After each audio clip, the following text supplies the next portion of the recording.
Greetings and welcome. We are in Senior English B. And our objective now for the hour is to finish our study of the great English poet, Victorian poet, Alfred Lord Tennyson. You ought to have your hymnals open now to page 963.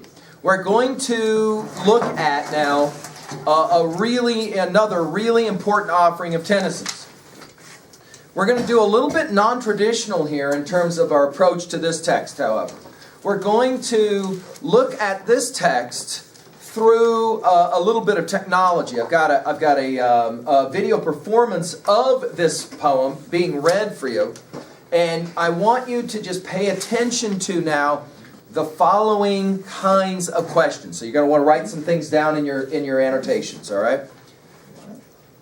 Tennyson, I told you, went back in time to two different places to critique the challenges of the Victorian era. One of those places was to Greek mythology, ergo Tennyson's Ulysses, the story of Odysseus as an old man. The other place he liked to go was to the Arthurian legends, King Arthur, the Knights of the Round Table, and all that jazz. Now, one of the reasons why I like to go back to King Arthur and the Knights of the Round Table is because it allowed for him to remind English people that they had a great and remarkable person at the very beginning of their culture, namely King Arthur. But in Lady of Shalott, we're going to have a very interesting twist. Tennyson will go back to the time of King Arthur and the Knights of the Round Table, but we're going to hear a story here that is told in multiple parts. Now, what you want to do for your annotations is you want to write down part 1, then skip several lines at level 1. Part 2, then skip several lines. Part 3, part 4. Okay? Now, you'll see this is a 4-part poem. And at level 1, what you want to be able to do is to write down what happens in each part. Once you know what happens in the poem, you then will be able to have a conversation with me about Tennyson's concerns about guy-girl relationships. That's where we're headed now. Go back to my shoe factory story. Shafe comes home from losing his job. He's got to turn around and he's got to talk to Miss Barnard, his wife, and say, I no longer have a job. In the days, months, years that will follow, there will become a new and different dynamic or relationship, not only between Shafe and his wife, but between Shafe and his daughters, and between guys and girls in general. The Victorian era was a time of great change. You want to write that down again. Only now we're not going to talk about the influence of economics during the Industrial Revolution, but the influence on relationships, especially between men and women. The Victorian understanding of women. Let's go ahead and put this in our notes now. The Victorian understanding of women is to see women as controlled by their men. When a young girl is born, her father controls her. Later on, her father will decide who to give her away to. Go to a wedding today. Normally, the bride does not walk down the aisle alone. Who does she walk down with? The guy she's going to marry? No. He's already up at the front of the church. Who does she walk down the aisle with? Normally her father. The preacher or the priest or whoever's conducting the ceremony will ask the father, who gives this girl, this woman, away? And the father will say it. Then she's married. Then what happens? Her name gets changed. Not her first name, but what? Her last name is changed. She will adopt the name of her new husband. Why doesn't it work the other way? Why doesn't the male adopt the name of the female family? Right? See, we're back to this same project. The Victorian era has these rules very much in mind. Okay? But, for your notes, a major challenge is about to start happening. Remember, we're just a few years away from the 20th century beginning. And the rise of the rights movement by women, of course, and men too, to gain equal rights for women under the law, right? So that a woman who does the same job as a man should be paid the same as a man. These kinds of debates happen in the 20th century. They're not happening as much during the Victorian time period, right?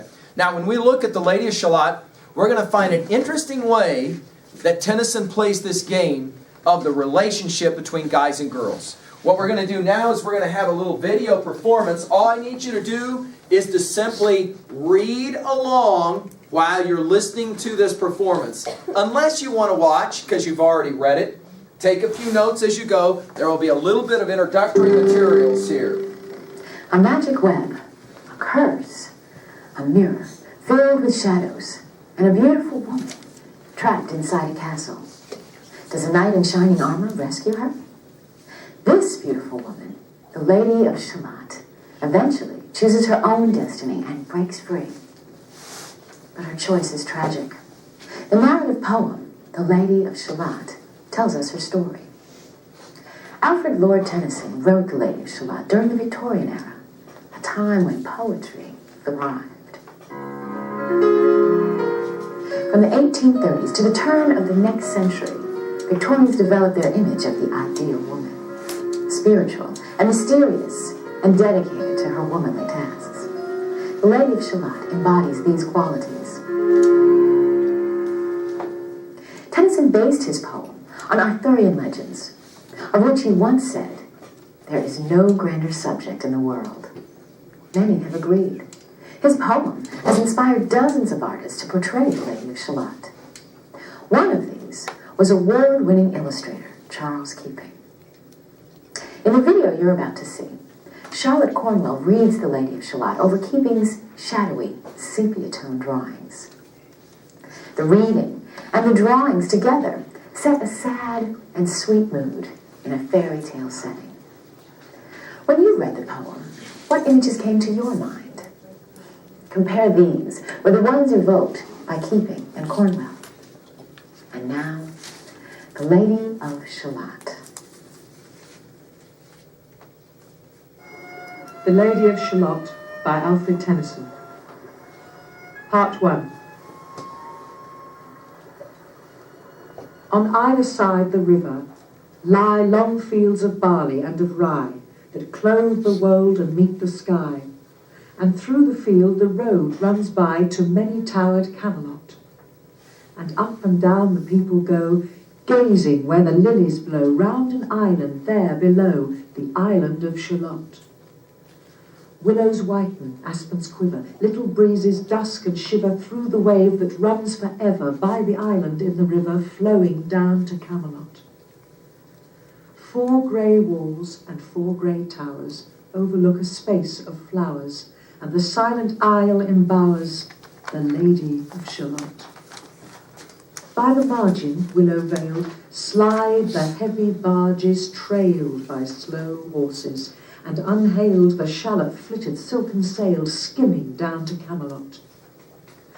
But who hath seen her wave her hand, or at the casement seen her stand, or is she known in all the land, the Lady of Shalott? Only reapers, reaping early, in among the bearded barley, hear a song that echoes cheerly from the river winding clearly down to towered Camelot. And by the moon the reaper weary, piling sheaves in uplands airy, listening, whispers, "'Tis the fairy Lady of Shalott." Part 2. There she weaves by night and day a magic web with colours gay. She has heard a whisper say a curse is on her if she stay to look down to Camelot. She knows not what the curse may be, and so she weaveth steadily, and little other care hath she, the Lady of Shalott. And moving through a mirror clear that hangs before her all the year, shadows of the world appear. There she sees the highway near, winding down to Camelot. There the river eddy whirls, and there the surly village churls, and the red cloaks of market girls pass onward from Shalott.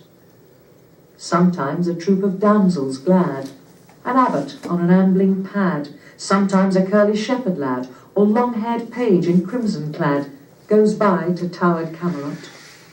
And sometimes through the mirror blue the knights come riding two and two. She hath no loyal knight and true, the Lady of Shalott. But in her web she still delights to weave the mirror's magic sights.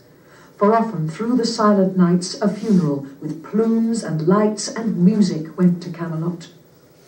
Or when the moon was overhead, came two young lovers lately wed. I am half sick of shadows, said the Lady of Shalott. Part 3. A bowshot from her bower eaves, he rode between the barley sheaves. The sun came dazzling through the leaves, and flamed upon the brazen greaves of bold Sir Lancelot. A red cross knight that ever kneeled to a lady in his shield that sparkled on the yellow field, beside remote Shalott. The gemmy bride rooted free, like to some branch of stars we see hung in the golden galaxy. The bridal bells rang merrily as he rode down to Camelot, and from his blazoned baldric slung a mighty silver bugle hung, and as he rode his armour rung beside remote Shalott. All in the blue unclouded weather, thick jewels shone the saddle leather. The helmet and the helmet feather burned like one burning flame together as he rode down to Camelot. As often through the purple night, below the starry clusters bright, some bearded meteor, trailing light, moves over still Shalott. His broad, clear brow in sunlight glowed, on burnished hooves his warhorse trod, from underneath his helmet flowed his coal-black curls as on he rode down to Camelot. From the bank and from the river he flashed into the crystal mirror. Tira-lira, by the river, sang Sir Lancelot. She left the web, she left the loom, she made 3 paces through the room. She saw the water lily bloom, she saw the helmet and the plume. She looked down to Camelot. Out flew the web and floated wide, the mirror cracked from side to side. The curse is come upon me, cried the Lady of Shalott. Part 4.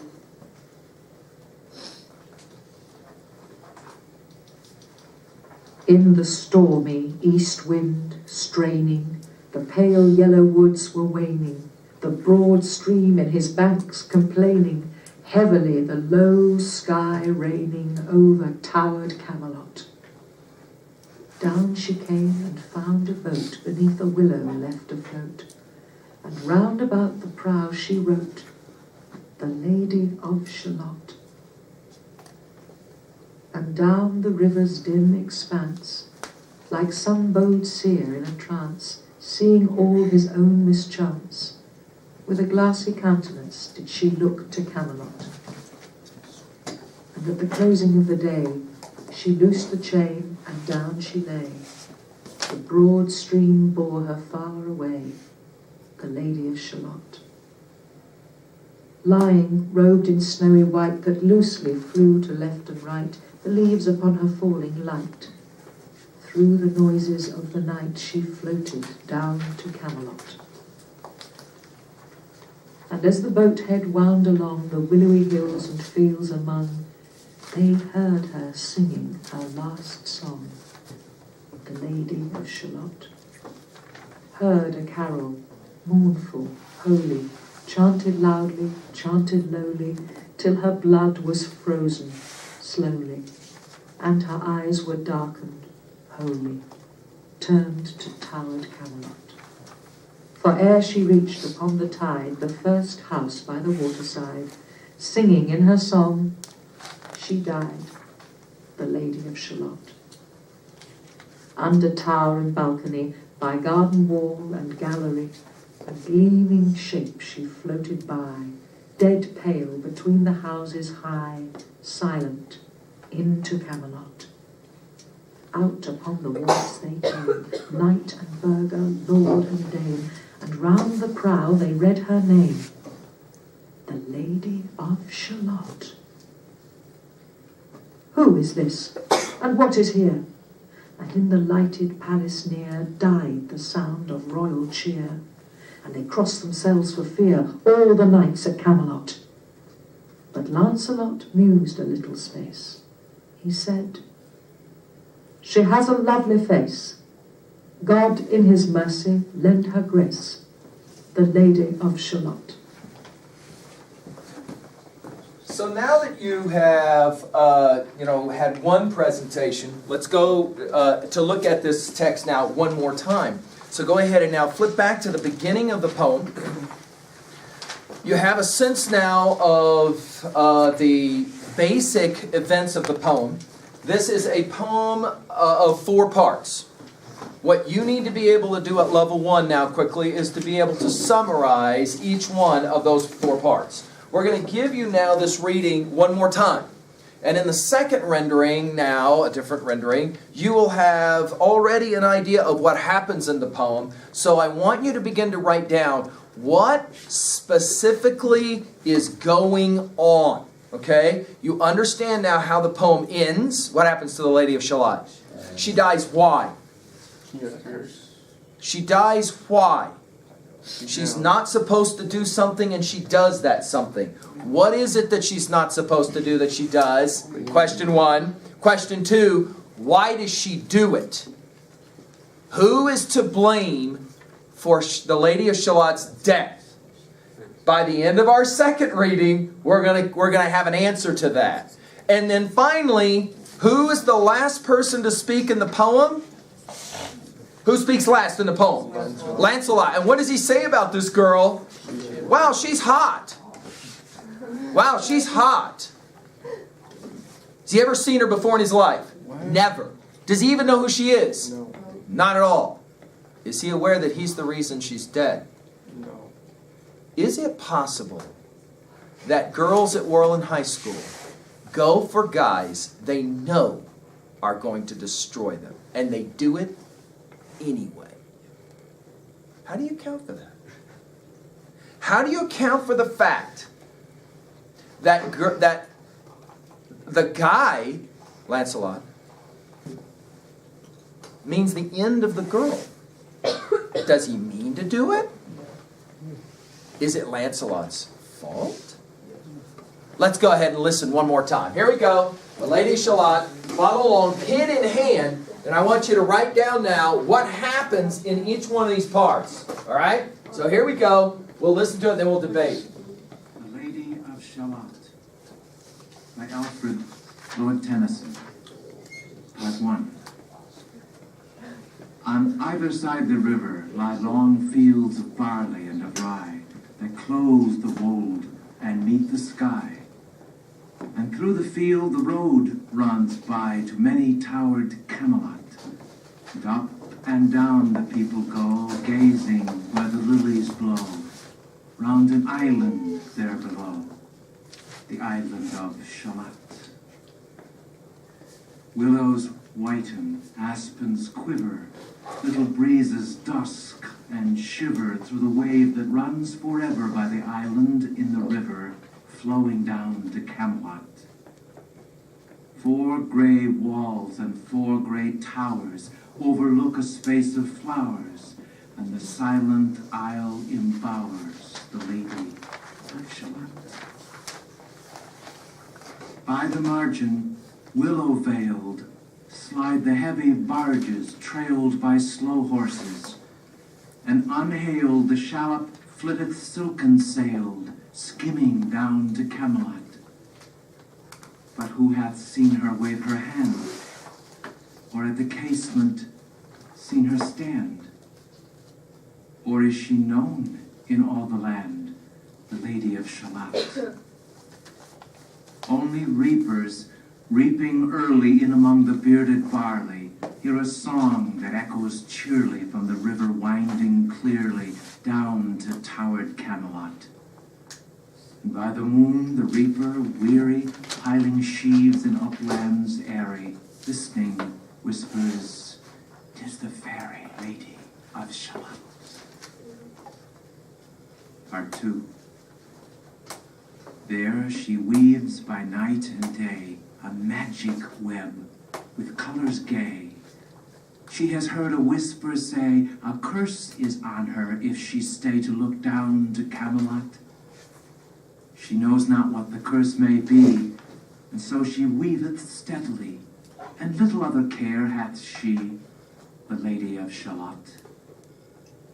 And moving through a mirror clear that hangs before her all the year, shadows of the world appear. There she sees the highway near, winding down to Camelot. There the river eddy whirls, and there the surly village churls, and the red cloaks of market girls pass onward from Shalott. Sometimes a troop of damsels glad, an abbot on an ambling pad, sometimes a curly shepherd lad, or long-haired page in crimson clad, goes by to towered Camelot.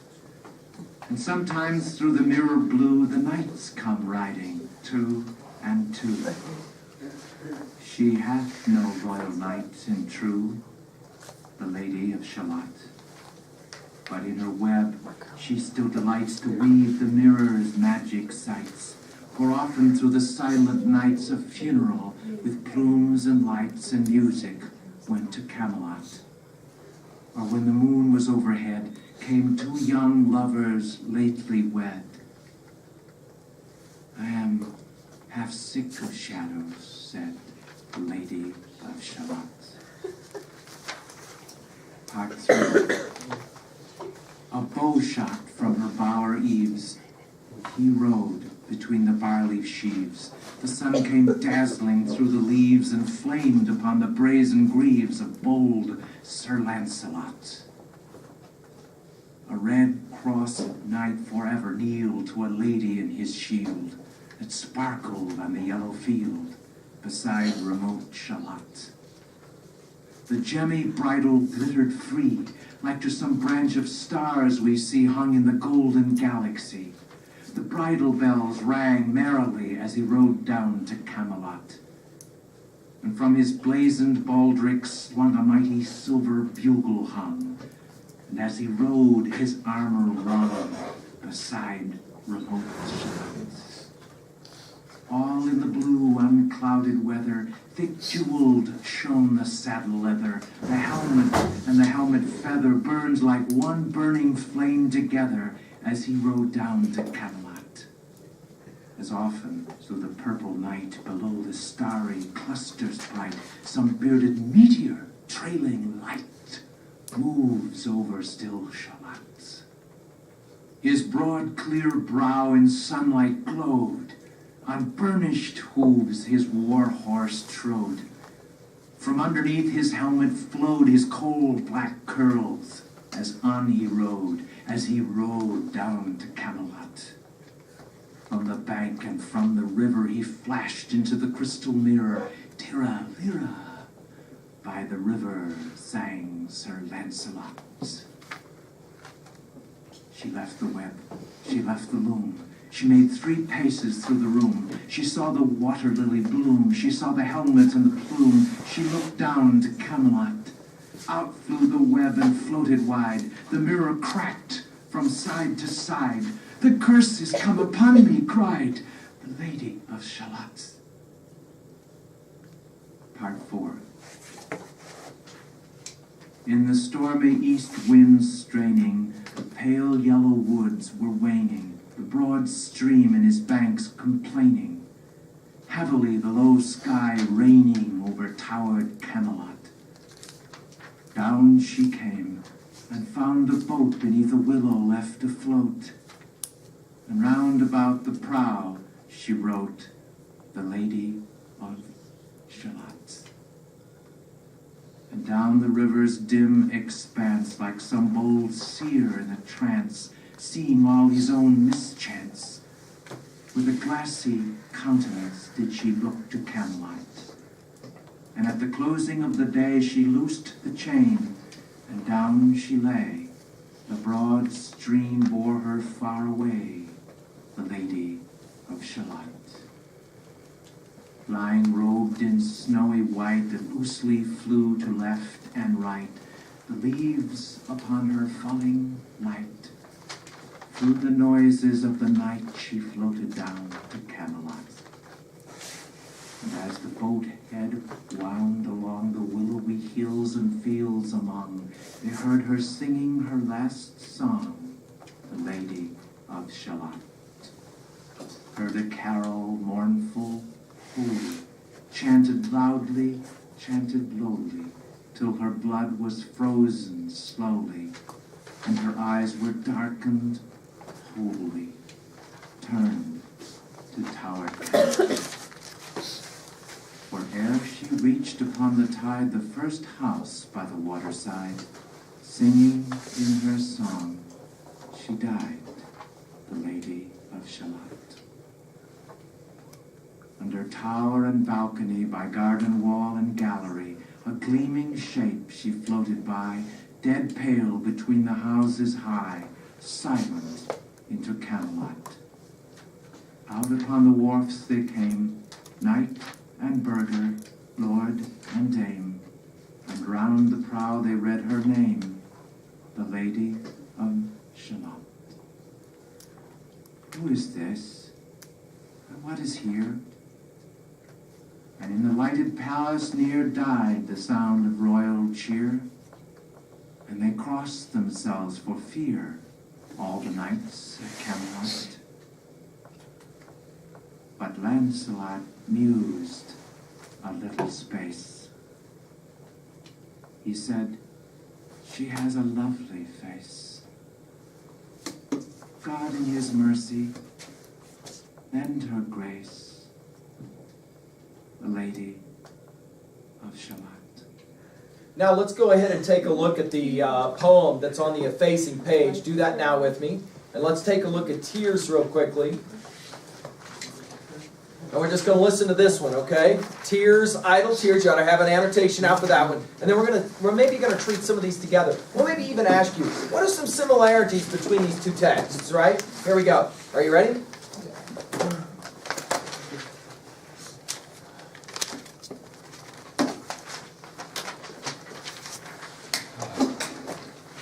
From The Princess by Alfred, Lord Tennyson.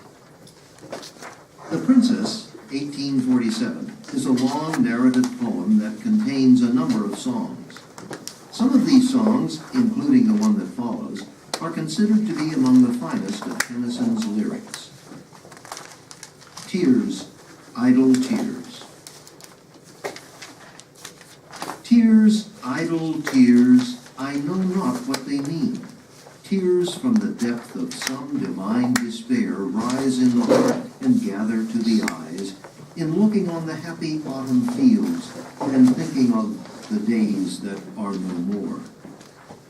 Fresh as the first beam glittering on a sail that brings our friends up from the underworld, sad as the last which reddens over one that sinks with all we love below the verge. So sad, so fresh, the days that are no more. Ah, sad and strange as in dark summer dawns the earliest pipe of half-awakened birds to dying ears, when unto dying eyes the casement slowly grows a glimmering square. So sad, so strange, the days that are no more. Dear as remembered kisses after death, and sweet as those by hopeless fancy feigned on lips that are for others, deep as love, deep as first love, and wild with all regret. O death in life, the days that are no more. Real quickly on your annotation for this one, jot down the one line for you out of this poem that most easily could be read aloud by a high school senior. Which line out of this poem could most easily be read aloud by a high school senior and identified with? See, Miss Muller will say, yeah, you're right. There are some lines out of this one, right? Yeah, there are. Seniors will often recognize that what Tennyson's really talking about here is how quickly, how fleetingly time comes and goes, right? So sad, so strange, the days that are no more. Right? I mean, it's kind of a strange reality, huh? Here we go. We're on our last kind of push here, right? In our last senior year. So strange, the days that are no more. All right, let's go back now. Lady of Shalott. And let's have a little conversation for the rest of our hour about this poem. Now, wait a minute. You can reduce the events of this poem down to pretty simple plot summary at level 1, right? You have a girl. She's in a high tower. She's not allowed to look outside the window. To look outside the window will mean what? Her death. Right? So she ignores all of the distractions outside of the window until drop-dead gorgeous Lancelot comes riding by on his pony. He's singing a song. She hears the song. She has to look. He's stunningly handsome. She looks out the window. The mirror breaks. She knows the spell is ended. What does she do? Goes down to the river, gets in a boat, starts sailing towards Camelot. By the time she reaches Camelot, what? She's dead. Right?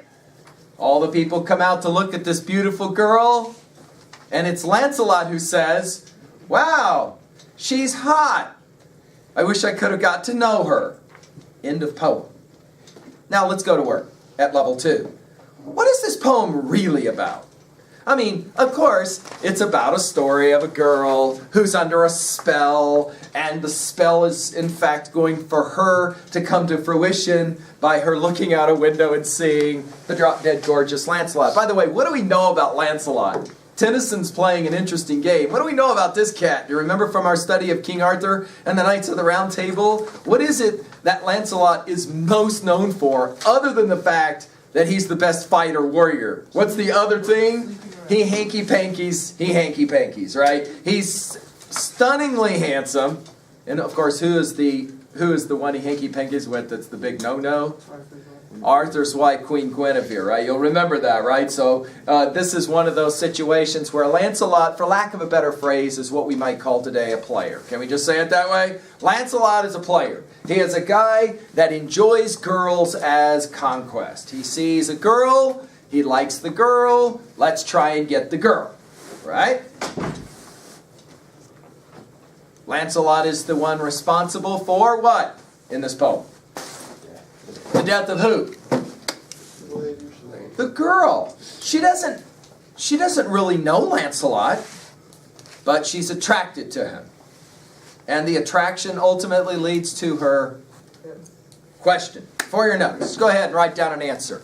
Who is to blame for the girl's death? The girl looking out of curiosity, or Lancelot for being so unbelievably good looking? And he's, by the way, he's seen. Maybe he's driving a really nice vehicle. He's got this beautiful horse, you see. Who's to blame? How many of you say it's the guy's fault? It's Lancelot's fault. What? I got nobody that wants to argue it's the guy's fault? Dude, he's the one she looks at. Hernandez says it ain't Lancelot's fault, it's her fault for looking. Question. Does she know when she looks she's going to get jacked? Yeah. She does know, of course. How does she know? That's the spell. That's the gig. She's not supposed to look. She knows. She does it anyway. Why? Write it down. Why? Why does she look? She cannot help herself. That's right. She cannot help herself. Lancelot draws attention to himself. Do you think he knows what he's doing? Riding through the woods, singing with a loud voice, looking all handsome and hot. Do you think he knows what he's doing? No. Yeah. No. Oh! No. Definitely not. He's just having a good time. How many of you say, dude, he totally knows what he's doing? Come on, are you kidding me? Every song he's singing is just a bad song. He is trying to draw attention to himself. Look at me, look at me, look at me. What a jerk. He knows he's good looking. He knows when he walks down the hall at the school or at the mall. He knows all the girls are looking at him. He knows. He pretends like he doesn't know or he doesn't care, but he knows. Right? Why does she look at him anyway? And what are we saying about hot guys and girls? And what are we saying about girls choosing the dangerous guy? Why do girls choose the dangerous guy? Excitement. Even though they know it's going to cause them pain. Why?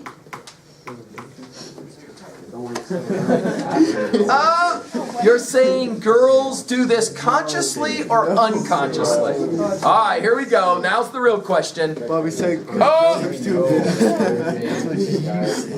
Do you think that girls choose the dangerous guy consciously or unconsciously? They know what they're doing. You agree, Miss Barnard? They know what they're doing and they do it anyway. True or false? True. The question is, when the girl chooses the hot guy who is dangerous, does she do it consciously, knowing full well what she's doing, or unconsciously? Maybe she can change it. Oh, beautiful. Let's write this one down. There's always the goal that maybe the girl can change the guy. Question, can Lancelot ever be changed? What do we know about Lancelot that proves you don't change this guy? Yeah, this guy is who he is. Is there anything wrong for Lancelot to be what he is? No. Yes.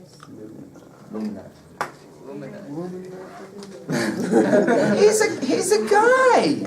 He does his thing. He's riding along on his pony. It's not his fault at all. What do you think, Miss Wright? Is it at all Lancelot's fault for what happens? And then notice at the end, oh, she's hot, as if, dang it, she died. I would have liked to have known her. Maybe she would have been fun. He's talking about a dead girl. Lancelot only sees women as what? Yeah, write it down. Lancelot only sees women as what? You got it. As something to give him pleasure. That's it. Notice, he's not interested in the Lady of Shalott. He's interested in what the Lady of Shalott can give to him. Now, question. Is this a stereotype of most guys? Oh! Yes. Guys are good guys. Is this a stereotype as well for girls? In other words, this is called, we shouldn't call this poem The Lady of Shalott. We ought to call this poem The History of the World. The History of Worland High School 101. Right or wrong?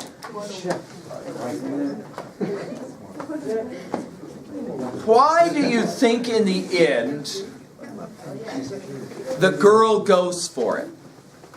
Wait a minute. In the poem it even says that she is what at heart?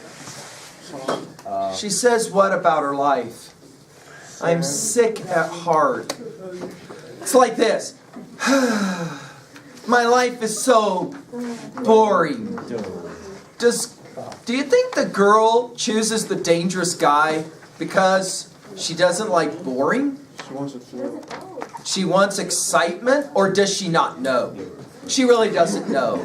She's innocent. Anticipation of death? No. Why do we call it she's desperate? And in the moment of desperation, she goes for the best looking guy. Even though she knows she can't get him? Does she honestly think she can land this guy? Maybe. There's some hope.